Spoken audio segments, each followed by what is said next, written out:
చెప్పు మిత్రమా. చేసుకోండి.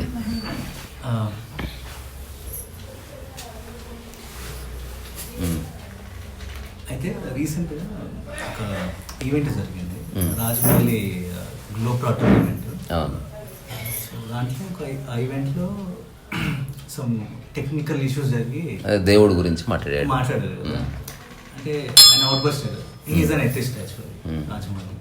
కానీ ఎథిస్ట్ అయ్యి ఉండి దేవుళ్ళ గురించి కొంచెం సినిమాలో తీయడాలు టచ్లో కొంచెం ఆ రాముడి గురించి కన్నా కదా. And he's successful being atheist. Like మా ఆవిడ నమ్ముతుంది కానీ నేను నమ్మను, బట్ హీఈస్ సక్సెస్ఫుల్. అంటే నిజంగా మనం దేవుడు కంపల్సరీ నమ్మాలా అంటే సక్సెస్ఫుల్ అవ్వడానికి, లేదా మళ్ళీ ఇది చాలా పెద్ద క్వశ్చన్. ఇది మనం లైటర్ వేలో డిస్కస్ చేయడానికి లేదు.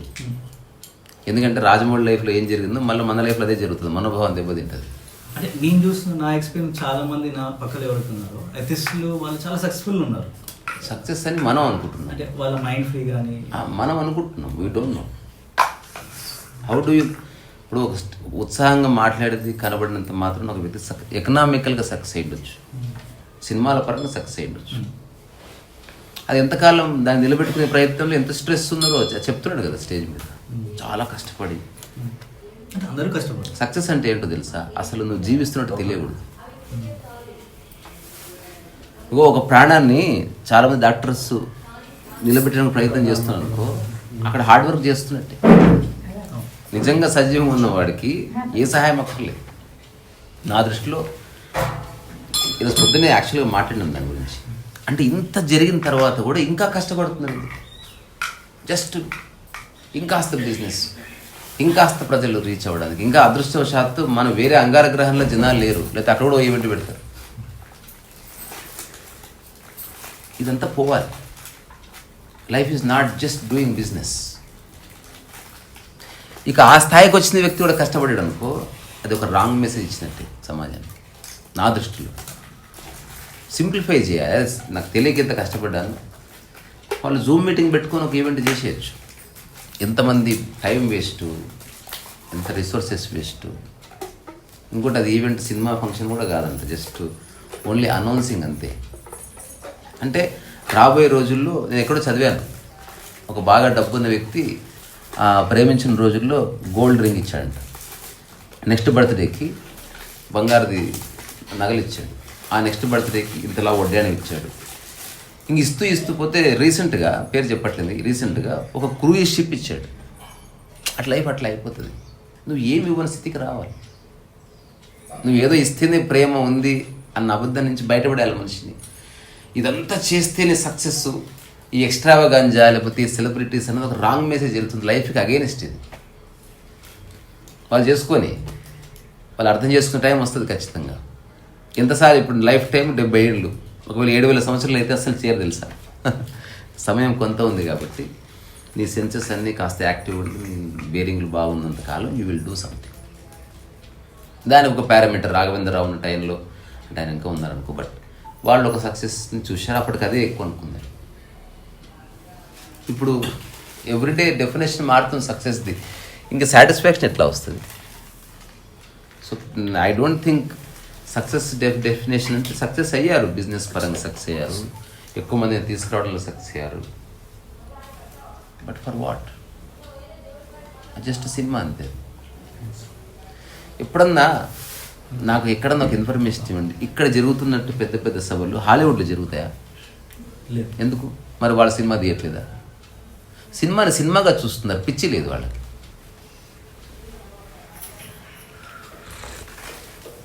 మనం అన్నిటినీ వాటిని ఉన్నట్టు చూడకుండా ఇంకో విధంగా చూడటం వల్ల దేర్ ఈజ్ ఏ ప్రాబ్లం. ఇది నా అబ్జర్వేషన్. నా క్వశ్చన్ ఏంటంటే ఇక్కడ దేవుడు నమ్మాలా లేదా ఆ డైలమాలో ఉంటాను జనరల్లీ. ఫస్ట్ ఆఫ్ ఆల్ దైవం అనే ఒకానొక పదానికి మూలార్థం ఏంటంటే నిరంతరత అని. Add continuum, which continuous seamlessly, దానికి దైవం అని పేరు. సో నీ జీవితం నిరంతరంగా కొనసాగే అంశాలు దైవానికి లింక్ చేసి చూడొచ్చు. కానీ మనిషి క్రియేట్ చేసిన డబ్బు, ఈ సినిమా, వాళ్ళు రాసుకున్న స్క్రిప్ట్స్, ఆ కొట్టే క్లాప్, అక్కడ ప్లే చేసే వీడియో, వాటికి దైవానికి ఏం సంబంధం? అంటే who the hell are you to test the god if it all he exist? అందుకని దైవం యొక్క నిర్వచనమే సరిగ్గా లేనందుకు మనం అన్నిటికీ దైవానికి ఆపాదిస్తున్నాం. నీ జీవితంలో నిరంతరత పోకుండా ఏదైతే కాపాడుతుందో దానికి దైవం అని పేరంతే. ఎగ్జాంపుల్, పుట్టినప్పటి నుంచి ఇప్పటి వరకు చాలాసార్లు మొబైల్ వచ్చిన తర్వాత నెట్వర్క్ పోయి ఉంటుంది కదా, ఎప్పుడన్నా గాలి లేకుండా పోయింది, దట్ ఈస్ గాడ్. అది లేకపోతే నువ్వు నెట్వర్క్ లేకపోయినా ఉన్నావు, కార్ లేకపోయినా ఉన్నావు, బిల్డింగ్ లేకపోయినా ఉన్నావు, భార్య లేకపోయినా ఉన్నావు, ఆనందం లేకపోయినా ఉన్నావు, బట్ గాలి లేకపోతే you don't exist at all. Maybe దానికి ఆ డివైన్ క్వాలిటీ ఉందేమో. అంటే దేని అభావంలో సమస్తం పడిపోతుందో, ఏది ఉంటే అసలు ఉన్నట్టు కూడా తెలుస్తలేదు, అట్లాంటి క్వాలిటీస్ అన్ని మనం దైవానికి ఆపాదించడం. అందుకే అంటాం కదా, నీ కృప ఎల్లవేళ నా మీద ఉంటుంది చూడు, ఎల్లవేళలా నా మీద ఉంటుంది చూడు, సర్వాంతర్యామి అన్ని చోట్ల ఉన్నది, ఓమ్ని ప్రజెంట్, ఓమ్ని పొటెంట్, ఇవన్నీ మనం మాట్లాడుతున్నాం.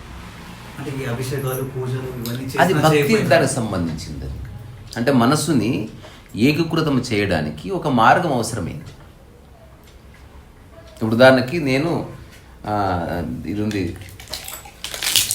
తయారు చేసిండు, దీని నుంచి నీళ్ళు వస్తే నీళ్ళు చిల్లుతున్నాయి, అందుకని దీనికి చిన్న ఒక కార్నర్ పెట్టాను, దానికి భక్తి అని పేరు. వాటర్ పోయవలసిందే కానీ ఒక డైరెక్షన్లో పడడానికి, నేను ఎలాగో జీవించవలసిందే, but I need a direction. నా మైండ్కి ఒక సింగిల్ పాయింట్ ఫోకస్ ఎజెండా అవసరమైంది. ఈ గోడ చూడమంటే చూడలేను, దీని దిక్కు చూసి నమస్కరించంటే బోడి దీనికి కూడా నమస్కరించ, అట కాకుండా ఏదో ఉన్నతమైంది ఉంది, దానికి నమస్కరించినప్పుడు నీలో ఒక రకమైన శ్రద్ధ ఉదయిస్తున్నది. అందుకు భక్తి ఉంది. భక్తి అనేది ఎండ్, అది ఓన్లీ బిగినింగ్ అన్నట్టు. నువ్వు దాన్ని ఆధారం చేసుకొని రకరకాల డిస్ట్రాక్షన్ అయిన నీ మైండ్ని ఏకీకృతం చేయడానికి అదొక దారి. నువ్వు దేని మీద ఏకీకృతం చేస్తావు, నీ ఛాయిస్. జపంలో ఏకీకృతం ఉంది, భజనలో ఏకీకృతం ఉంది, నా తర్వాత మననంలో ఏకీకృతం ఉంది, స్మరణంలో ఏకీకృతం ఉంది, ఉచ్చారణలో ఏకీకృతం, మంత్రంలో ఏకీకృతం ఉంది, రిపిటేషన్లో ఏకీకృతం ఉంది. అందుకే రిపీట్ చేస్తా చేస్తా చేస్తా చూడటాల్సిన ఎవరో వస్తా అన్నారు. అందుకని పూజలు చేసినంత మాత్రం థెయిస్ట్ అని కాదు, చేయనివాడు అథెయిస్ట్ అని కాదు. ఇద్దరు బతకొచ్చు. ఆ భూమి మీద బతకడానికి వీటితో సంబంధం లేదు. ఏ ఒక్క జంతువు అయ్యా తప్పకుండా అలాగే తప్పకుండా మళ్ళీ కలుసుకుందాం. ఒక్క జంతువు అన్న ఎందుకు టెంపుల్కి వెళ్ళి, అంటే అవి ప్రాణులు కావా? మనకంటే చాలా బాగున్నాయి యాక్చువల్లీ. మనకున్న డిజైరే కారణం ఇది. ఏ డిజైర్ లేనప్పుడు అన్నిటినీ సమదృష్టితో చూడగలిగిన రోజు దైవం అనేది రియల్గా అర్థమైంది. అది నీ సమత్వ భావాన్ని డివైనిటీ అన్నది. Divinity does not exist, it exist in your equanimous state అన్నమాట. ఇది ఎట్లా చెప్పొచ్చు అంటే, నీ కళ్ళు మెరుగైతున్న కొద్దీ సూర్యుడు కనబడడం స్టార్ట్ అవుతుంది. సూర్యుడు రోజు రోజు బ్రైట్ అవుతుంది. మనలో అవగాహనలో స్పష్టత వస్తున్న కొద్దీ డివినిటీ రివీల్ అవుతుంది.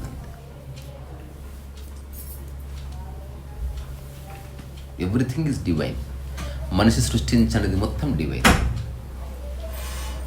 మనిషి సృష్టించిందంతా మండేన్,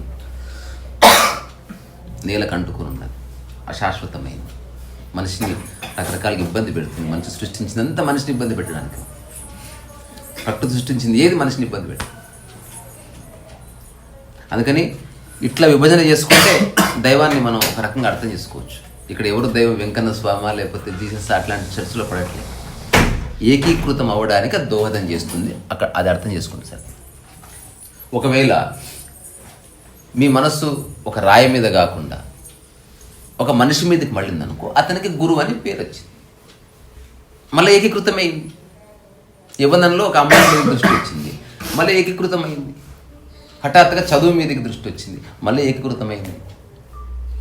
సో ఆల్వేస్ మన పర్పస్ ఆఫ్ లైఫ్ ఎక్కడెక్కడో చెదురుమదురుగా తిరుగుతున్న ఆలోచనల్ని ఒక్కవైపు మనం తీసుకురావడానికి సమస్త మానవ జాతి నిరంతరం ప్రయత్నం చేస్తుంది.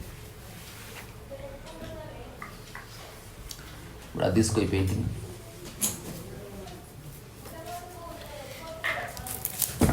ఇప్పుడు ఈ స్టేట్మెంట్ ఉంది, నీ శరీరం ఉన్న చోటే మనస్సు వచ్చి కూర్చుంటే జీవితం అయిపోయింది అనమాట. సో మనస్సు ఉన్న చోట శరీరం లేదు కాబట్టి, శరీరం ఉన్న చోట మనసు అసలే లేదు కాబట్టి ఎంక్వైరీ ఉంది, క్వశ్చన్ ఉంది, డిజైర్ ఉంది, నీవున్నావు, నేనున్నా, సినిమా ఉంది. ఇప్పుడు రాజమౌళి తీసే సినిమాల వల్ల ఎవరికి ఏం ఉపయోగం చెప్పు, జెన్యున్గా చెప్పు. అసలు ఇట్ ఈస్ జస్ట్ ఎంటర్టైన్మెంట్. అది వెరీ షార్ట్లీ కూడా, అది అంతంత సేపు చేసి ట్రై చేసి తీయకూడదు. అది యాక్చువల్గా ఇఫ్ యూ రియల్లీ అండర్స్టాండ్, ఒక దాన్ని చెక్కి శిల్పంగా మార్చి అది నిలబడదు. దానికంటే నేనంట ఒక దేవాలయంలో శిల్పంగా చెక్కినాం అనుకో, అది ఎప్పటికి ఉంటుంది శాశ్వతంగా. ఇది షార్ట్లీ ఉడిది. ఆస్కార్ అవార్డు వచ్చిన తర్వాత ఎక్కువసేపు నువ్వు అనుభవించలేవు దాన్ని.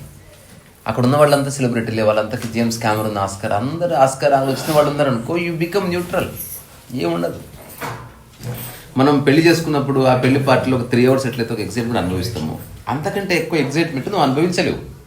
ఎంత గొప్పది సాధించినా, నీకు నోబెల్ వచ్చినా, ఆస్కార్ వచ్చినా, దాని స్పాన్ లిమిటెడ్ కొంచెమే. ఒక 10 days తర్వాత చెప్పినట్టు అది 10 days క్రితం జరిగిన ఈవెంట్ అంటది మైండ్.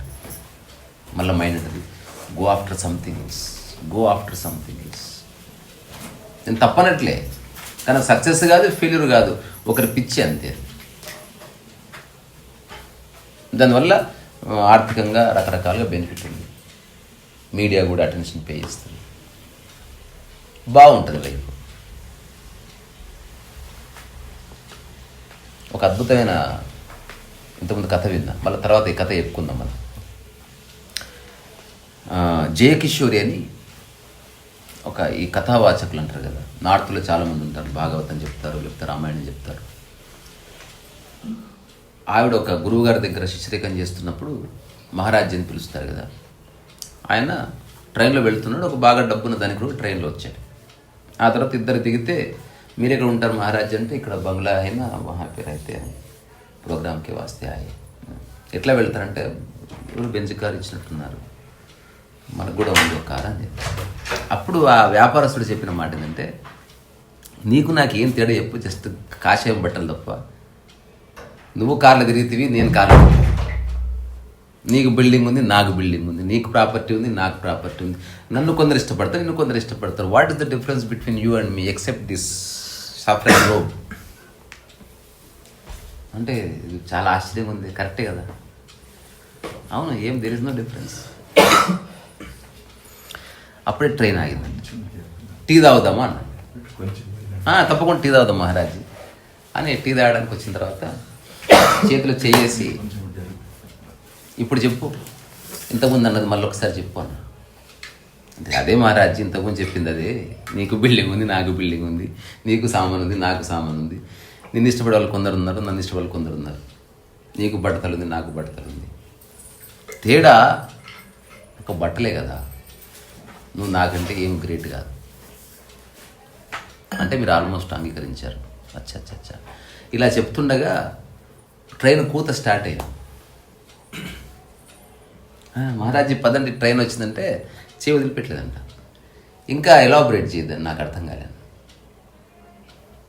అప్పుడు ట్రైన్ కలుతుంటే సామాన్ పోతుంది, మా వాళ్ళు వెళ్ళిపోతున్నారు ట్రైన్లో, మళ్ళీ ప్రాబ్లం వస్తుంది. ఇది ఒక్కటే తేడా స్వామి అన్నాడు. నేను అనుకుంటే అన్నీ వదిలేసి ఈ క్షణం ఫ్రీ అయిపోతా, నువ్వు అవ్వగలవా చెక్ చేసుకో. There is no difference. నేను తిరిగేది అదే కారు, నువ్వు దాని పట్ల నాకున్న అండర్స్టాండింగ్ నీకుందా లేదా చెక్ చేసుకో. ఇప్పుడు ఈ సినిమాలన్నీ డిసప్పేర్ అయితే వీళ్ళు అసలు నవ్వుతారా, ఆనందంగా ఉంటారా? నా క్వశ్చన్ అది. అది ఎవరికి వాళ్ళు చెక్ చేసుకోవాలి. అందుకని నేను సక్సెస్ఫుల్గా చూస్తున్నాను, దాన్ని ఒక ఆర్ట్ ఫామ్గా చూస్తున్నా. దానికి మన ఈ తెలుగు రాష్ట్రాల్లో కొంచెం వెర్రితనం పట్టుకుంది, జనాలు కొంచెం ఎక్కువ అల్లరి చేస్తారు, లేకపోతే క్రేజీ ఫ్రెంజీనెస్ ఉంది, క్రేజీగా ఫీల్ అవుతారు. అది ఎవరి పర్సనాలిటీ. నేనైతే నన్ను వాళ్ళని ఒక మనుషులుగా చూస్తున్నా. వాళ్ళు ఏదో కష్టపడుతున్నారు. ఇప్పుడు కూలి పని చేసేవాడు వాడొక కష్టం, వీళ్ళదో కష్టం. కానీ కూలి పని చేసేవాడికి చెప్పులు కుట్టాడు రెస్పాన్స్ లేదు, వీళ్ళకి రెస్పాన్స్. చెప్పులు కొట్టేవాడు ఆర్టిస్ట్ కాదా అని చెప్పమను, బట్టలు కొట్టేవాడు ఆర్టిస్ట్ కాదా? కానీ వాళ్ళకి రెస్పాన్స్ లేదు. మనం ఎవరన్నా షర్ట్ కొడితే వాడి మీద దగ్గరికి వెళ్ళి పిచ్చి పిచ్చి గరిచి వాడితో సెల్ఫీలు దిగట్లే, అంతే. ఒకవేళ చిన్న చిన్న పనులకు కనుక అంటే చెప్పులు కుట్టడానికి కనుక సెలబ్రిటీస్ హోదాస్ వచ్చింటే చాలామంది సెలబ్రిటీస్ అనుకున్న వాళ్ళు ఇప్పుడు ఈ పనే చేసి ఉండేవాడు. ఇట్స్ ఆల్ అబౌట్ అటెన్షన్ వస్తుందా లేదా అన్న చోట ఆగింది విషయం. చూసేవాళ్ళు కనుక డిసప్పర్ అయిపోయారు అనుకో, ఐ థింక్ ఇండస్ట్రీ కూడా డిసప్పర్ అయిపోతుంది. ఇదంతా చూసేవాళ్ళు చూపించుకునే వాళ్ళ మధ్య జరుగుతున్న గేమ్ అంతే. ఇది nothing to do with God అనేది. అట్లా ఇంకోటి ఇదంతా సమాజం పనికిరాని చర్చలు చాలా చేసింది. థెయిస్ట్ అథెయిస్ట్ దే నెవర్ అంటే సీరియస్గా దాని గురించి థింక్ చేయాలి. గాడ్ ఉన్నాడు లేదా గాడ్ లేడు అన్నది కాదు పాయింట్.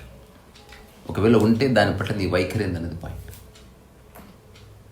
అది చెప్పు ఫస్ట్. ఉన్నాడు, ఏం చేస్తాడు? ఎన్లైటన్మెంట్ ఉందా? ఉంది. వస్తే ఏం చేస్తావు? కుండల్ని రైజ్ అవుతుందా? అవుతుంది. నెక్స్ట్ ఏం చేస్తావు? అది చెప్పు. రియల్ ఆన్సరు గాడ్లో లేదు, నీ వైఖరిలోనే ఉంది. ఇప్పుడు సూర్యుడు ఉన్నాడు, నువ్వేం చేస్తావు చెప్పు? బట్టలు ఆరేసుకుంటావు, అక్కడ ఉంది సూర్యుడు. Otherwise it doesn't exist. అంటే దేవుడు ఎట్లా అంటే మనకి ఏమైనా సమస్య వచ్చినప్పుడు దేవుడు గురించి ఆలోచిస్తాం. అట్లా నాకే ఇబ్బంది వచ్చింది దేవుడు కరెక్టే. ఎందుకు మనం దానికి చెప్తామంటే రెస్పాన్స్ లేదు కాబట్టి. మనం మనిషికి ఎందుకు చెప్తున్నాం? మనిషి ముఖం చెట్లు ఇస్తున్నాడు లేదా వెకిలిగా నవ్వాడు అనుకో, మనకు హర్ట్ అవుతుంది. ఒకే ఒక్క డైమెన్షన్ అట్లా మనకు మానవ జాతి ఓపెన్ చేసి పెట్టుకుంది. అక్కడి నుంచి నీకు ఏ రెస్పాన్స్ రాదు. తద్వారా నువ్వు 100% ఎక్స్ప్రెస్ చేయగలవు అంతవరకు. తద్వారా నీకు కొంచెం రిలాక్సేషన్ వస్తుంది. అదర్వైజ్ జరిగే కార్యక్రమాలకి అక్కడి నుంచి ఏదైనా జరిగిందని చెప్పడానికి ఆధారం ఏముందా? ఏముండదు. హోప్ ఉంటుంది అంతే.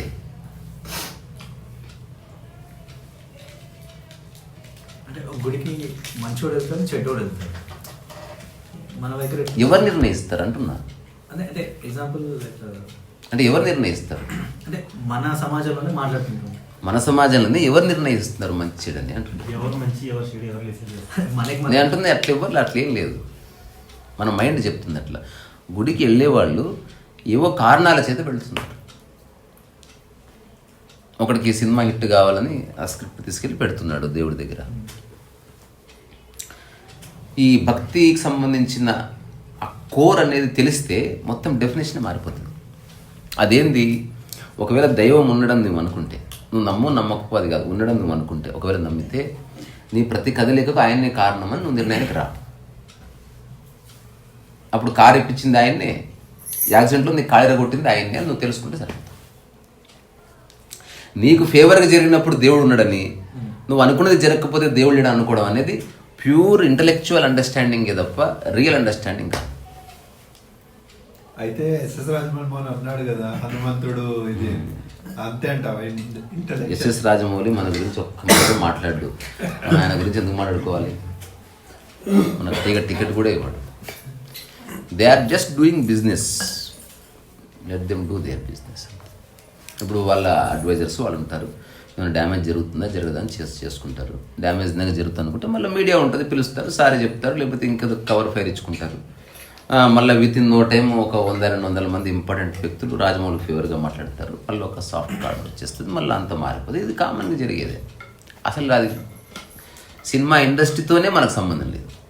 అది ఉంటే ఎంత, లేకపోతే ఎంత. అది జస్ట్ బిజినెస్ చూస్తారు అంతే. ఒక కిరాణా షాప్ ఎట్లనో, ఒక ఇడ్లీ కొట్టు ఎట్లనో, సినిమా ఇండస్ట్రీ అట్లా. అది ఎంటర్టైన్మెంట్. ఇడ్లీ అనేది మనకు ఆకలి. ఇంకా ఇడ్లీ కొట్టి ఇంపార్టెంట్. సినిమా నేను కూడా చూస్తా, నేను కూడా తీస్తా, కానీ ఆ ఫ్రెంచినెస్ లేదు. అదొక ఆర్ట్ ఫామ్గా చూస్తున్న అంతవరకే. అది మెల్లమెల్లగా అది ఒక అభూత కల్పనలన్నీ జోడించబడి పెద్ద స్టారు, పెద్ద ఇది అయిపోయి మా కామన్ మ్యాన్ పెనట్రేట్ చేయలేని ఒక డైమెన్షన్గా మారిపోయింది. అదొక పెద్ద ఈగోకి ప్రతిరూపంగా మారిపోయింది. వాళ్ళు మనుషులే, వాళ్ళకు మోషన్స్ అవుతాయి, వాళ్ళకి పింపుల్స్ అవుతాయి, అన్నీ ఉంటాయి. కాబట్టి వాళ్ళు ఫిజికల్ రియాలిటీని వాళ్ళ ఎసెట్గా మార్చుకొని ప్రజెంట్ చేస్తున్నారు. కాబట్టి మనకంటే కొంచెం ఎర్రగా బుర్రగా ఉంటానికి ట్రై చేస్తారు. మంచి ఆహారం తింటారు, ఎందుకంటే వాళ్ళ శరీరానికి డబ్బు వస్తుంది కాబట్టి. అంతకుమించి ఏముంది. మైండ్ ఎట్లుందనేది నేను చూస్తాను అసలు.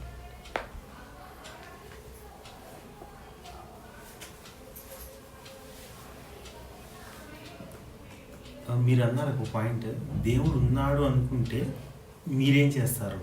What next? కొంచెం ఎక్స్ప్లెయిన్ చేస్తారు. ఇప్పుడు ముఖ్యమంత్రి ఉన్నాడు అనుకోండి, ఉన్నాడా ఎతికేవు, ఉన్నాడని తెలిసింది, కనిపించాడు, వాట్ నెక్స్ట్? ఇట్లా చూసి వెళ్ళిపోతావా? అయితే హాయ్ అంటావా, చెంపగిలుతావా, what next? Real question what next day. అందుకే తపస్సు చేసినప్పుడు ముందే ఏ వరం కోరుకోవాలని ఫిక్స్ చేసి ఉంటారు కదా, అదే వాట్ నెక్స్ట్ బేసికలీ. ఒకవేళ నీకు కావాలని దీనికి అసలు నీకేం డిజైర్ లేదనుకో, గాడ్ డస్ నాట్ ఎగ్జిస్ట్. దాని అర్థం గాడ్ డస్ నాట్ ఎగ్జిస్ట్ అంటే ఫిజికల్గానో ఏదో రూపంలో ఉండడం కాదు, నీ మనసులో ఉండదు అది. అప్పుడు కూరగాయలు అమ్మేవాడు వస్తాడు, నీ కూరగాయలతో పని లేదు, అతన్ని పట్టి చూసి అట్టనే నీకు భగవంతుడు అనేవాడు వచ్చినా నువ్వు చేసి చూసి నమస్కారం అండి, నాకేం పని లేదని చెప్తావు. మనసుని ఏకీకృతం చేసుకోవడానికి దేవుణ్ణి ఆధారం చేసుకో భక్తి, పూజ, దీంట్లో మళ్ళీ చాలా లేయర్స్ ఉన్నాయి. అంటే బాడీ ప్లస్ మైండ్ అక్కడ స్టార్ట్ అయ్యి more body less mind yoga. It begins with yoga, more body less mind. ఆ తర్వాత హాఫ్ బాడీ హాఫ్ మైండ్. ఆ తర్వాత 20% బాడీ మోర్ మైండ్. ఆ తర్వాత 10% బాడీ 90% మైండ్. అప్పుడు జపం వరకు వస్తే 10% బాడీ, అంటే ఓన్లీ బాడీలో కొంత కదులుతుంది. ఇది కూడా పడిపోతే only 5% of body, only chanting start అయింది, భజన కొంచెమే బాడీ కదిలిస్తున్నాం. ఇప్పుడు ఇది కూడా లేదు, ఓన్లీ నోరు కదిలిస్తున్నాం. అంటే కాస్త అప్డేట్ అవుతున్నాం అన్నమాట. అంటే you don't have to Sheikh your whole body to keep the mind intact. ఏకీకృతం చేయడానికి ఇంత బాడీని ఉపయోగించక్కర్లేదని తెలుసుకోవడం జరిగింది. ఆ తర్వాత మననం ఉంటుంది, ఆ తర్వాత స్మరణం ఉంది. అంటే నువ్వు లిప్పు కూడా అనట్లే, జస్ట్ ఊరికే అది లిప్పు కూడా కలిగట్లే, జస్ట్ నీకు వినిపిస్తే చాలా నా స్ఫురణ వచ్చింది, ఇది ప్రచారం కాదని. స్మరణ తర్వాత మననం ఉంది. అట్లీస్ట్ నువ్వు గుసగుస కూడా అట్లీస్ట్ మనసులో అనుకుంటున్నావు. ఆ తర్వాత తలంపు ఉంది. మననం అంటే ఇక్కడంతా రిపిటేషనే, జపం రిపిటేషనే, భజన రిపిటేషనే, యోగా సూర్య నమస్కారాలు రిపిటేషన్, ఎవ్రీథింగ్ రిపిటేషన్. కానీ మననం నుంచి తలంపుకి వచ్చిన రిపిటేషన్ పోతుంది. తలంపు అంటే ఊరికి అనుకున్నాము ఒకసారి, మధ్యలో ఒకసారి ఊరికి అనుకో, భగవాన్ జస్ట్ ఊరికి అనుకో. తలంపు కూడా పోయిన తర్వాత అజపం స్టార్ట్ అయింది. అంటే నీ మనస్సు ఏ కారణము లేకుండా స్థిరంగా ఉండే ఒక స్థితి ఉంది, దానికి అజపం అని పేరు. అంటే అప్రయత్నముగా మనసు నిలబడి. ఇది వెరీ రేర్లీ హ్యాపెన్స్. అంటే మానవ జాతి పరిణామ క్రమంలో ఏ కోటికో ఒక్కటి జరుగుతుంది. వెరీ రేర్ ఈవెంట్ అది, రాజమౌళి ఈవెంట్ కాదు, రేర్ ఈవెంట్ ఇది. ఒకవేళ అది మనకు జరిగిన కాసేపే ఉంటుంది, ఎప్పటికి ఉంటుంది అట్లా ఉండిపోతుంది. అది కాలంలో తెలుస్తుంది మీరు అన్నట్లు, కానీ ఇది జరగడమే వెరీ రేర్గా జరుగుతుంది. అంటే మన మైండ్ ఎప్పుడు బాడీకి దూరంగా పరిగెట్టడమే మనకు పరిచయం ఉంది. మన మైండ్ వచ్చి బాడీతో కూర్చున్నది ఎప్పుడు మనకు పరిచయం లేదు. మనం always interested in something, looking after something, running after something, searching for something. This ఇప్పుడు ఒక ఇద్దరు కలిస్తే వితిన్ నోటే మాటలు మాట్లాడటం ఎందుకో తెలుసా? మైండ్ అనేది ఊరుకోదు, అసలు ఏం మాట్లాడుకోకుండా ఉండొచ్చు. దీని ఒక చివరి దశ ఎట్లుంటుంది అంటే, ఏం చేసినా మైండ్ అనేది పక్కకు జరగదు. అంటే ఒకవేళ నేను మాట్లాడుతున్నా, ఐఎమ్ యూజింగ్ ద మైండ్, దానికి అవసరమైతే బాడీ ఉపయోగించుకుంటున్నా, కానీ ఆ మైండ్ అనేది ఓన్లీ నా బాడీకి నేను మాట్లాడనుకున్న అంశాలకి సహకరిస్తూ ఉంది తప్ప డిస్ట్రాక్షన్ లేదు. చుట్టుపక్కల వాళ్ళని గమనించడము, లేకపోతే దాన్ని ఈగోగా మార్చుకోవడము, దాన్ని ఎంజాయ్ చేయడం అటువంటిది ఏమీ లేదు. మామూలుగా బాత్రూంలో ఉంటే ఎట్లుందో ఇప్పుడు అంతే, దెర్ ఇస్ నో డిఫరెన్స్. అది ఆటోమేటిక్గా వచ్చేది. అంటే ఇప్పుడు అంటే ఇది అభావం అనమాట. అంటే this is neither good thing or bad thing. We are all just human beings, అంతే. కలుస్తున్నాం, మాట్లాడుతున్నాం, అక్కడితో అయిపోయింది. ఒక ఇద్దరు ఉన్నారు, గుడికి వెళ్తుంటారు, ఇద్దరు కోరికలు కోరు, ఒకటి జరుగుతుంది, ఒకటి జరగట్లేదు. అంటే మన దానికి సంబంధం లేదు, అది సంబంధం. నీవేదైనా చేయకుండా కోరిక తీరుతుందా? అంటే చేస్తాం, ఎఫర్ట్స్ చేస్తున్నావు కాబట్టి దానివల్లనే తీరుతుంది. చుట్టుపక్కల ఉన్న సమాజం కోఆపరేట్ చేయడంతో తీరుతుంది. కానీ you have being thankful to the, అంటే మనం 99% చేసినప్పుడు 1% ఏదో ఒక మిస్టరీ యాడ్ అవుతుంది.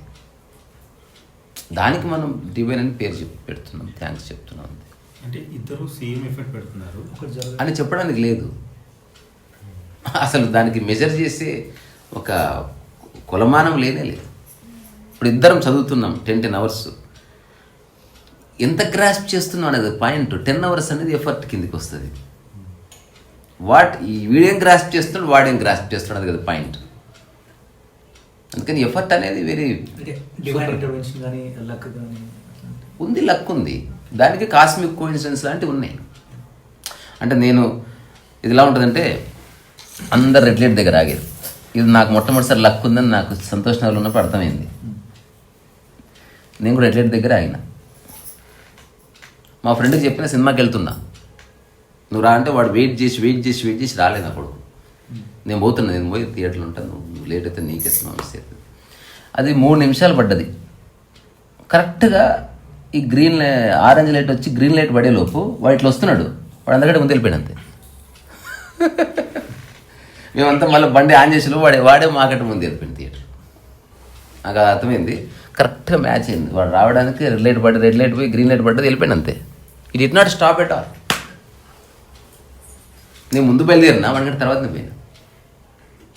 కాదు, నేను వాడితో పోల్చుకోలే. నేను సినిమా పేర్లు పడకుండా చూడాలనుకున్నది మేనిఫెస్ట్ అయిందా లేదా చూసిన తప్ప. వాడు ముందు పోయాడా, నేను ముందు పోయి నాకు లేదు. అది నా మైండ్కున్న ఒక స్పెషాలిటీ. I don't compare. అంటే ఈ లెక్క చిన్న విషయాల్లో చాలా బాగుంటుంది. అన్ని విషయాల్లోనూ కంపేర్ లేదు. విషయాల్లోనే పెద్దది లేదు, చిన్నది లేదు. నేను బాధ పెట్టే విషయం, బాధ పెట్టిన విషయం ఉంది. ఇప్పుడు ఈ విషయం బాధ పెడితే చాలా పెద్ద విషయం ఇది. ఇప్పుడు ₹1,00,00,000 పోయినా నేను బాధపడకపోతే చాలా చిన్న విషయం అది. ఒకటి అడుగుతా, నువ్వు చెప్పావు కదా ఇట్లా కంపారిజన్ లేదు అని చెప్పి. మామూలుగా థియరిటికల్గా చిన్నప్పుడు అట్లా ఉండదు. ఆ బ్యాడ్ హ్యాబిట్స్ ఏదో అట్లాంటి ప్రపంచం కొంచెం పూని అట్లా వస్తే మళ్ళీ బ్యాక్ వెళ్ళొచ్చా? ఖచ్చితంగా పోవచ్చు, ఖచ్చితంగా వెళ్ళొచ్చు. ఆల్వేస్ కరెక్ట్ చేసుకోవచ్చు, తొందర ఏం లేదు. కానీ ఆ చిన్న ఇన్స్పిరేషన్ రాదు అంతే. అందుకే మనం ఒక ఆశ్రమానికి ఎందుకు పోతామంటే, ఆ కైండ్ ఆఫ్ హెల్దీ పీపుల్ ఉన్నప్పుడు నీకు హఠాత్తుగా ఒక ఫీలింగ్ వస్తుంది టు బికమ్ హెల్దీ. అంతేగాని మనం ఇంట్లో ఉండి కూడా అద్భుతాలు చేయొచ్చు, కానీ మనకు మోటివేషన్ దొరకదు. చుట్టుపక్కల కొంతవరకు తీసుకునే దాన్ని బట్టి. ఇప్పుడు నేనున్నాను అనుకో, నాకే సత్సంగం అక్కర్లేదు, నాకే మోటివేషన్ అక్కర్లేదు. నా జీవన విధానంగా మార్చేసుకున్నా. పుస్తక రచన అన్నది నేను పేరు కోసం రాస్తలేదు, ప్రఖ్యాతులు కాదు, దానికి ఒక ఈవెంట్ లేదు, దానికి అది ఏమి లేదు. అది అట్లా అక్కడ నిలబెట్టిన కాబట్టి అది జస్ట్ బ్రీత్ లాగా. అట్లా కాకుండా ఇప్పుడు నేను దాన్ని సక్సెస్ కోసం చేసిన అనుకో, నెక్స్ట్ ఈవెంట్కి చిరంజీవిని ట్రై చేయాలని థాట్ వస్తుంది. దానికోసం ట్రై చేస్తే ప్రయత్నం చేయాలనిపిస్తుంది. దానికోసం మనం కారు వేసుకుని పోతాము. అప్పుడు ఎవరెవరో వస్తే వాళ్ళకి మనకి ఇష్టం లేవని నమస్తే పెట్టేది, ఎందుకంటే అతనికి చిరంజీవి పరిచయం. ఇవన్నీ అయితే తీరా అనుకున్నది మేనిఫెస్ట్ కాకపోతే ఎంతో ట్రై చేసినా సరే చివరికి జబర్దస్త్ స్టార్ వచ్చాడు, పర్వాలేదు అని మైండ్ చెప్తాను. ఏదో రోజు నేను తప్పకుండా, ఇదంతా అనవసరం అసలు. పుస్తక రచనకు దానికేసం. So you are writing the book not because you like writing the book, you want to become famous. You are using the book to become famous. ఇది క్లారిటీ. నేను ఫేమస్ అవ్వడాన్ని అస్సలు అంగీకరించను. అలాంటిది లేనే లేదు. అదంతా ఒక మిత్తు. నువ్వు ఫ్రీడమ్ కోల్పోతున్నావు ఫేమస్ అయ్యి. You are not gaining anything. ఊరికే 100 మంది నీకు షేక్ హ్యాండ్ ఇస్తే 5 రోజులు బాగుంటుంది, తర్వాత నీ అమ్మాయి తలపేయను రావాలని పోయి. ఇప్పుడు ఈ అభిమానులు అంటారు, ఈ అభిమానుల బలమే నా బలం. అభిమానుల మధ్యలో పోమను, గిల్లి గిచ్చి చంపిస్తారు. అసలు ఎవరికి ఇష్టం ఉండదు అభిమానులు అంటే. ఉత్తదే ఊరికే ఊసుకోలు కబుర్లు చెప్తారు. అట్లా నువ్వు అక్కడనే గేట్ అవతలని ఉంచాలి, ఇక్కడ మాట్లాడుతుంటారు రాని వద్దు. ఓకే హాయ్ ఫ్రెండ్స్ ఊరికి పైపోయినా జస్ట్ ఇది చిన్న వాడి ఈగోని వీళ్ళు ఈగోని వాడు, వాళ్ళ అవసరం అంతే. అట్లా అది ఏది అక్కర్లేదు. రమణ మహర్షి స్టేట్ అనేది ఒరిజినల్. అభిమాని లేడు, దురభిమాని లేడు. అసలు ఆ చెత్తనే లేదు, అసలు నాన్ సెన్సే లేదు. You are not seeking anything. Ultimate state అది. ఒక చిన్న స్టోరీ ఉంటుంది. నేను జ్ఞానోదయం పొందాలంటే ఏమైనా చేస్తే ఏం చేయాలి చెప్పండి అని అంటాడు. ఏమీ చేయకుండా సంవత్సరం ఉండి అంటాడు. అట్లుంటుంది లైఫ్, చాలా కష్టం. కోరుకోవడమే ఉందబ్బా, ఒకదాని తర్వాత మైండ్ కోరుకుంటాడు. మంకీ జంపింగ్ నడుస్తూ ఉంటుంది, దానివల్ల ఉపయోగం లేదు. అల్టిమేట్గా నువ్వు అనుకున్నది జరగకపోతే ఈ ఒక్క ప్రశ్నకి జవాబు రాసుకోలేవడం. నువ్వు అనుకున్నది జరగకపోతే నువ్వు అంగీకరించగలవా? అంగీకరిస్తా అన్న మరుక్షణమే నువ్వు ఇంకా ట్రై చేసినా ఏంగా, ట్రై చేయకుండా ఏం కాదు. అంగీకరించనన్నావు అనుకో, అప్పుడు నువ్వు చాలా చేసిన తర్వాత కూడా నువ్వు చనిపోయే ముందు నువ్వు చేసిన ప్రోగ్రాం అనుకున్నది జరగకపోతే నువ్వు ఖచ్చితంగా బాధపడే చచ్చిపోతావు. సో ఇప్పుడున్న ప్రాపంచికంగా ఈ సక్సెస్ కోసం ఏదైతే ట్రై చేస్తున్నారో అది నేను దాంట్లో లేను. నేను దాన్ని చూసే వ్యక్తిగానే ఉన్నా. నాకు అందులో ఏ రసము లేదు. అది అనవసరంగా హార్డ్ వర్క్. అది రెండోది, సినిమా బిజినెస్కి వాటితో సంబంధం లేదు. ఇప్పుడు జేమ్స్ కెమెరూన్ అవతార్ తీశాడు. ఏ గ్లోబల్ ఈవెంట్ ఉంటుంది అబ్బా, ఏ హీరోయిన్లు ఉంటాయి, ఈ రోడ్ల మీద స్టేజ్ మీద వచ్చి గిట్లు ఏముండవు, జస్ట్ రిలీజ్ చేస్తారు అంత. సినిమా అనే సినిమా అబ్బా, ఒక ప్రోడక్ట్ రిలీజ్ చేసినట్టు you are releasing a product. ఇందులో వ్యక్తిగత ఈగోస్ ఎక్కడి నుంచి వచ్చినాయి? సినిమా హీరో ఎందుకు ఒక డివైన్ ఎలిమెంట్కి కనిపిస్తున్నాడు? He is an ordinary human being. అసలు ఈ లైఫ్ యొక్క ఎసెన్స్ని పొందబెట్టేశారు అక్కడ. వాళ్ళు అట్లాగే డెమి గాడ్స్ లాగా మారిపోయారు, వాళ్ళు మర్చిపోయారు. ఇదంతా మనకు అవసరం లేదు, అట్లీస్ట్ నాకు అవసరం లేదు. ఏదైనా కాసేపే, మళ్ళీ కొన్ని రోజులు మళ్ళీ రొటీన్, మళ్ళీ కొన్ని రోజులు మళ్ళీ వెతుకుతాం. ఏదైనా సాక్షి ఏదో ఒకటి ఇట్లా కంపారిజన్ పోలిక కాసేపు కొన్ని రోజులు. బ్రీతింగ్ అది నిరంతరం మరి ఉంది కదా, నిరంతరంగా జరిగేది ఉంది. నిరంతరంగా నిద్రపోతున్నావు, కాసేపు అంటూ ఏం లేదు. సో లైఫ్లో నిరంతరతలోకి రావాలి. నిరంతరత ఎప్పుడు ఉంటుంది తెలుసా? ఇందులో ఉన్న ఆధ్యాత్మిక రహస్యం ఒకటి ఉంది. ఏదైతే కంటిన్యూస్గా జరుగుతుందో దాన్ని ఏమంటారు, ఇన్ పర్పెచ్యువిటీ అంటారు. అంటే అనంతకాలం జరుగుతున్నదో అక్కడ నీవు చేయడానికి వీల్లేదు అని దాని యొక్క సూత్రం. ఏదైతే నీవు చేస్తున్నావో అది కొంచెం సేపే జరుగుతుంది. ఏదైతే నీవు చేస్తున్నావో అది కొంచెం సేపే జరుగుతుంది. అంటే ఇప్పుడు కంపేర్ చేసుకోవద్దన్నారు కదా. కంపేర్ చేసుకోవద్దనలే, బాధపడేంత కంపేర్ చేసుకోకు, అర్థం చేసుకోవడానికి కంపేర్ చేసుకో. రెండోది, కంపేర్ ఎవరితో చేస్తున్నావో ఫస్ట్ దాన్ని నిర్వచించు. Why do select a person? దానికి కూడా ఈగోనే కారణం. డబ్బు విషయంలో బాంబర్తో కంపేర్ చేయకు, ఎలన్ మాస్క్తో కంపేర్ చేసుకో. బెస్ట్ని పట్టుకో. Why you choose always? ఎందుకంటే నీకు దగ్గరకు ఉన్నది పట్టుకుంటుంది. ఎప్పుడైతే ఎలన్ మాస్క్ నువ్వు ఎంచుకున్నావో అదే ఇంటెలిజెంట్ సెలక్షన్. అప్పుడే చెప్తుంది నీకు అంత సీన్ లేదు కాక రిలాక్స్ అయిపో. అట్లా విముక్తి కలుగుతుంది, జీవన్ముక్తి. నేను ఒకరితో కంపేర్ చేసుకున్నాను, ఈ జీవితంలో నేను అది పొందలేనని తెలుసుకున్నాను. సో నవ్ ఐఎమ్ హ్యాపీ అని తెలుస్తుంది. మనం కంపేర్ చేసేదంతా మన చుట్టుపక్కల ఉన్న టపాచ బూత్రగాన్లతోటే. అందుకని దానికి ఎప్పుడు అంటే ఏదైతే మీరు చేస్తున్నారో అది ఖచ్చితంగా ఆగిపోతుంది. ఏదైతే మీరు చేస్తున్నారో అక్కడే ఈగో వస్తుంది. ఏదైతే మీరు చేస్తూ దాన్ని తక్కువ సమయంలో చేస్తున్నారో అది ఇంకా ఈగో బూస్టప్ చేస్తుంది. ఈగో ఒరిజినేట్ అవ్వడానికి ఇదే సూత్రం. ఏదైతే చేసేది ఉందో అది ఒక లిమిటెడ్ టైంలో చేయబడి మీకున్న విల్ పవర్ వల్ల, మీకున్న ఛాలెంజ్ చేసే మెంటాలిటీ వల్ల తక్కువ సమయంలో నేను మేనిఫెస్ట్ చేస్తా అన్నప్పుడు ఈగో పుడుతుంది. సో ఈగోకి సమయానికి సంబంధం ఉంది.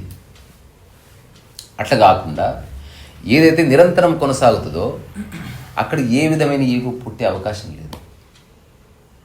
అందుకని మన ఆధ్యాత్మికతలో ఒకటి ఎవరైతే లైఫ్ని అర్థం చేసుకున్నారో ఒక పని ఎంచుకొని ఇక లైఫ్ లాగా చేశారు. అన్నదానం పెట్టుకుని అన్నదానం లైఫ్ అంతా చేశారు. ఉదయం చేశారు, మధ్యాహ్నం చేశారు, వర్షం వచ్చినా చేశారు, కుక్క వచ్చినా పెట్టారు, ముసళ్ళు వచ్చినా పెట్టారు. నమస్కారం అండి అన్నం పెట్టండి. They continuously did it. ఎప్పుడైతే నిరంతరం నువ్వు చేస్తున్నావో ఈగో అనేది పుట్టదు. ఇది ప్యూర్ స్పిరిచువల్ సెన్స్లో మనం మాట్లాడేది. ఫస్ట్ అది మాట్లాడినంత ప్రపంచం నాన్ సెన్స్. అది ఆధ్యాత్మికత యొక్క కోర్. ఇది అది గొప్ప పని అవ్వాల్సిన అవసరం, నిరంతరం జరిగేది గొప్ప పని అవ్వాల్సిన అవసరం. ఎందుకంటే గొప్ప పని కూడా పోలిక వల్లనే తెలుస్తుంది. ఇప్పుడు సినిమా యాక్టర్ అవ్వడం గ్రేటు, చెప్పుడు కుట్టడం గ్రేట్ కాదు. అనేది బికాజ్ ఆఫ్ కంపారిజన్, డబ్బు వల్లనో లేకపోతే వచ్చే పేరు ప్రఖ్యాతి వల్లనో అట్లా. అదే చెప్పులు కుట్టే రోల్ హీరో వేసాడు అనుకో, దాన్ని లైక్ చేస్తారు. బట్ అతను రియల్ లైఫ్లో చెప్పులు కుట్టాడు కదా, అది ఓన్లీ కాంటెక్చువల్ అంతే. అట్లా కాకుండా మీరు ఏ పనైనా నిరంతరం కొనసాగించాలంటే మనసులో ఎన్నో విషయాలు అర్థమైతే తప్ప జరగదు. అది అంత ఆషామాషి వ్యవహారం కాదు. You cannot just continue like that. జీవితం అర్థమైన వాడు, మనసు యొక్క గతి అర్థమైన వాడు, సమాజం యొక్క స్థితి అర్థమైన వాడు మాత్రమే ఒక పనిని అట్లా కొనసాగిస్తాడు. ఫస్ట్లో వాడు పని చేస్తున్నప్పుడు ఎవ్వరూ కేర్ చేయరు. ఎందుకు కేర్ చేయరు? అసలు ఫస్ట్ ఆఫ్ ఆల్ వీడు జనాల కోసం పని చేయట్లేదు, వాడికి పని చేయాలని చేస్తున్నాడు. కానీ వాడు ఎప్పుడైతే కొనసాగిస్తాడో ప్రపంచమంతా వాడి దగ్గరికి వస్తారనమాట. ఎందుకంటే ఈ కొనసాగింపులోనే దైవత్వం ఉంది, ఈ కొనసాగింపులోనే శక్తి ఉంది. ఇప్పుడు megastar because of is continuing. ఇదే నా చివరి సినిమా అని చెప్తే మెగాస్టార్ డౌన్ అవుతుంది అక్కడి నుంచి. అందుకే చనిపోయే వరకు చెప్పరు, కంటిన్యూస్. కాకపోతే అది బిజినెస్ అట్లా కాకుండా నేను చెప్పేది లాభాపేక్ష లేకుండా. అసలు ఇక్కడ వేరే వాడు ఎవడు లేడు. You have just choose in one path and you continued. మీరు పెద్ద పెద్ద వాళ్ళకి చాలా కష్టపడితే వచ్చిన పేరు ప్రఖ్యాతులు ఏదన్నా ఒకటి ఎంచుకొని కొనసాగిస్తే వస్తాయి ఈ సమాజంలో. కానీ ధైర్యం సరిపోదు, ఇది నటించే అంశం కాదు. నువ్వు ఎంతకాలం నటిస్తావు కొనసాగిస్తా అని చెప్పి జనాల కోసం కొనసాగించలు. ఎవరున్నా లేకున్నా you are continuously doing it. దానికి చాలా అవగాహన, ఒక స్థిరత్వం కావాలి కదా. ఇది నటించే అంశం ఎట్టి పరిస్థితుల్లో కాదు. స్ట్రెస్ వచ్చేస్తుంది నువ్వు నిజంగా నటిస్తే. ఎవరైనా వేరే వాళ్ళ కోసం చేస్తావు అనుకో, 2 ఏళ్ళు చేస్తావు, నువ్వు ఇంత చేసినా ఏం పేరు వస్తలేదు వ్యవహారం. అటు కాకుండా నీకు టైం అనేది లేదు. ఇంతకుముందు అనుకున్నాం కదా, ఈగో అంటే టైం బాగుండేడు. ఇప్పుడు ఉదాహరణకి ఎవరు నాకు 2 నెలలు ఇంగ్లీష్ వచ్చు నేర్చేసుకున్నట్టు వాడికి ఈగో వస్తుంది. నేను తక్కువ సమయంలో బిల్డింగ్ కట్టేసినట్టు ఈగో వస్తుంది. బికాస్ టైంకి లింక్ ఉంది. అటు కాకుండా నాకు నచ్చిన పని చేస్తున్నాను అబ్బా అంతే, అంతకు మించి నాకేంది. డబ్బు వచ్చినా చేస్తా, డబ్బు రాకపోయినా చేస్తా. అలాగని మెకానికల్గా చేయట్లేదు, పూర్తి అంగీకారంతో చేస్తున్నా. ఈ అవగాహన కలిగితే is a very dangerous person. వాడు after 5 years he is different person altogether. మన సమాజంలో ఇట్లా రియల్గా ఉన్నారంటే మీరు బోల్డ్ అంతమంది ఉన్నారు. మన కంటికి కనబడకుండా చాలా మంది ఉన్నారు. ఎక్స్ట్రాడినరీ లివింగ్ అండర్స్టాండింగ్ కలిగి చిన్న చిన్న పనులు చేస్తూ హాయిగా బతికిన వాళ్ళు ఉన్నారు. వాళ్ళు తెలుసుకున్నారు చెప్పడానికి మేము పనికిరాము. కొందరికి చాలా తెలుసు, చెప్పడం రాదు. కొందరికి శరీరం సహకరించదు. ఇప్పుడు నేను ఈ విషయాన్నే ఆ విధంగా అన్నానుకో, ఇంట్రెస్ట్ పోతుంది. రకరకాల విషయాల కలయికలు వినబడుతుంది ఒకటి. అది ప్రకృతి ఇచ్చింది. ఇప్పుడు నా వాయిస్ ఏదైతే ఉందో అది నాది కాదు, అది ఎగ్జిస్టెన్షియల్ వాయిస్. అది మాడ్యులేషను, ఇది ప్రాక్టీస్ చేసి సానబట్టి క్రియేట్ చేసింది కాదు, ఒరిజినల్. దాని కాంట్రిబ్యూషన్ కూడా ఉంది కొంత. అది నేను పేలగా మాట్లాడుతున్నా, నా భాష సరిగ్గా లేదనుకో, అప్పుడు చెప్పే విషయం పక్కకి జరిగి దమా ఖరాబ్ ఉంటుంది వాడిది. సమాజం ప్రెజెంటబుల్ అది అంటే ఇదంతా అదే అంటున్నా. అక్కడ నీకు కాస్మిక్ కోఇన్సిడెన్స్, లక్ అంటున్నా చూసినవా అంటే అది లక్ అని. నా గొంతు అన్నది నేను క్రియేట్ చేయలే, ఇట్ హ్యాపీ. ఉదాహరణ నాకు జన్మతః వికలాంగుండి ఉంటే, జన్మతః నాకు నత్తి ఉంటే, అప్పుడు నాకు ఇంత అనుభవం ఉండి కూడా నేను తప్పకుండా వ్యక్తపరచడానికి అవకాశం లేని వాడిని అయి ఉండేవాడు. ఇక్కడ జనాలు సమాజం వినరు, నువ్వు చెప్పింది అర్థం కాకపోతే ఎందుకు వింటారు. కానీ అనుభవమే. అనుభవం అంటే ఏంటంటే ఇది నేను చేయడానికి పనికిరానని పూర్తి ఎరుకలో తెలుసుకుంటాడు వాడు. బాధ ఉండదు, జీవితం అర్థమైతే ఏ బాధ ఉండదు. తెలుసుకున్నాడు వాడు, ఇది నాకు పని చేయదు, ఇది ఉపయోగపడదు. రిగ్రెట్స్ ఏముంది.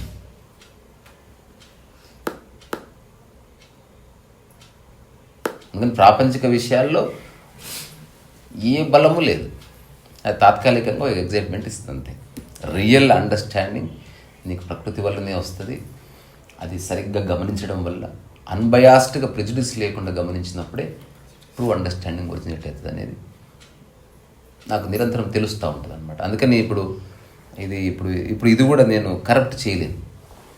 ఇప్పుడు ఇంతమంది వింటున్నారు, నేను దీన్ని బిజినెస్గా మార్చలేదు. దీన్ని కొంచెం కూడా అహంగా మార్చుకోవడానికి వీల్లేదు. 0.01% ఆ థాట్ వచ్చినా ఏదైతే ఎగ్జిస్టెన్షియల్గా ఒకటి దోహదం చేయడం వల్ల మేనిఫెస్ట్ అయిందో అది మెల్లగా డిసప్పేర్ అయిపోతుంది. ఎట్లయితే దేవాలయంలో దీపానికి ఏది అంటుకోదో, ఈ అవగాహనకు కూడా ఏ మరకలు అంటుకోవడానికి వీల్లేదు. అందుకే చాలా సాదాసీద జీవితం గడుపుతారు యోగులు. దాని అర్థం వాళ్ళకి డబ్బులు వద్దని కాదు, దానికోసం అది లేదు. అది ఇది ఈ నాలెడ్జ్ ఏదైనా ఉందంటే అది నీ మైండ్ నుంచి నువ్వు ఫ్రీ చేయడానికి నేను ఉపయోగపడాలి అంతే తప్ప నీవేదైనా డబ్బులు లాక్కొని నేను కారు కొనుక్కోవడానికి కాదు. రెండోది అందరూ కర్మయోగం చేయాలి, ఫ్రీగా ఏది చేయకూడదు. హాయిగా చక్కగా ఇడ్లీ అమ్ముకోవాలి, లేదా చిన్న పని చేయాలి, నేను టీ అమ్ముకొని బతకొచ్చు, లేదా పెయింటింగ్స్, ఈరోజు కూడా పెయింటింగ్ చేసిన. So I will make little money out of my work.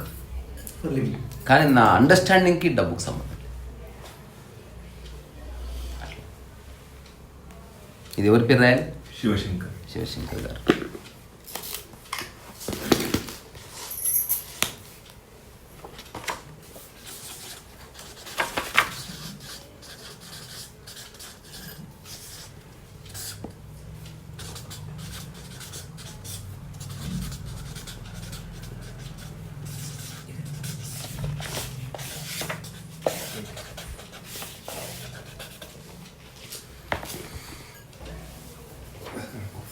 అది చూద్దాం.